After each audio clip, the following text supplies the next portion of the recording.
Au nom du 2CVRT, je vous souhaite la bienvenue sur ce magnifique circuit de Francorchamps pour une épreuve qui est très vieille.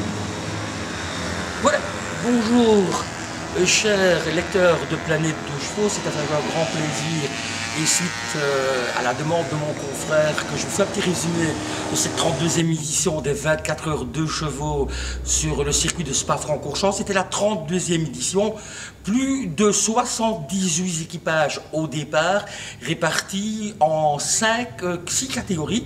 D'abord il y avait la catégorie hybride, la catégorie améliorée, la catégorie classique, la catégorie proto, la catégorie classique et puis une catégorie expérimentale avec la Citroën Burton équipée du moteur 2 chevaux, piloté par un rallyman belge et un copilote qui a œuvré du côté de Marc Duet quand celui-ci roulait en ce qui était avant le championnat du monde des rallyes chez Toyota Georges Billard. Donc c'était les deux invités vedettes de cette édition des 24 heures de chevaux sur Spa-Francorchamps. Une édition qui restera dans les annales, d'abord par son sprint final, mais bon, on ne va pas brûler les étapes. Nous allons tout simplement commencer par le début, un début de course qui fut animé par un équipage dont le responsable de stade était français et la voiture était française, enfin la voiture, le propriétaire de cette voiture était français. Il s'agissait de Samuel Chenier et lui d'ailleurs détiendra sur cette édition le meilleure performance en course en 3 minutes 19 597 et donc là il se tirait la bavette avec la 42 du FNL moteur, du FNL 1 et donc eux du côté de l'écurie alignaient 3 voitures.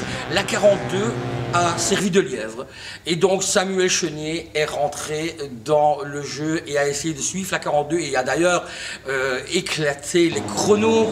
Il a vraiment assuré le spectacle en début d'épreuve. Par contre, évidemment, une fois que la nuit tombait, ils sont rentrés pour mettre les phares pour la Night Session et à ce moment-là, des problèmes électriques sont survenus sur la voiture numéro 18 qu'on retrouvera. Elle terminera ses 24 heures en 8e position.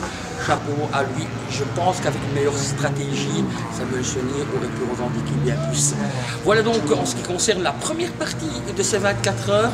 Pendant la nuit, il y a eu effectivement les pilotes, enfin les teams qui ont œuvré pour une course d'attente qui s'avère payant. Et là, évidemment, on fait appel à la numéro 70, pardon, en Belgique, 70. Et c'est d'ailleurs cet équipage qui va remporter cette édition des 24 heures aux Romans, Christophe et Steve, associés à Sam de Jong et Alexandre Renaud. Voilà donc pour les vainqueurs. Deuxième, Furlotti Carrère. Et troisième, la voiture de Gascar et Thierry de Bonhomme, la fois 65 du BNL 2. Donc c'est le podium final de ces 24 heures de chevaux. Et évidemment, dans les autres catégories, et pour une fois depuis 4 années consécutives, la catégorie améliorée n'a pas souri à un équipage français. Par contre, l'équipage 73 du Oui et a terminé second après une belle bagarre, mais bon, c'est un autre équipage qui remporte cette catégorie, c'est un équipage hollandais qui remporte cette catégorie des améliorés. Autrement, sur le point des spectateurs, énormément de monde, autant la nuit que de jour, et pour l'arrivée, il faisait noir sur les mezzanines, au-delà des paddocks. Et je crois que cette année restera dans les annales et je pense que ces archives-ci, on les ressortira volontiers dans les années futures. Merci beaucoup. De rien.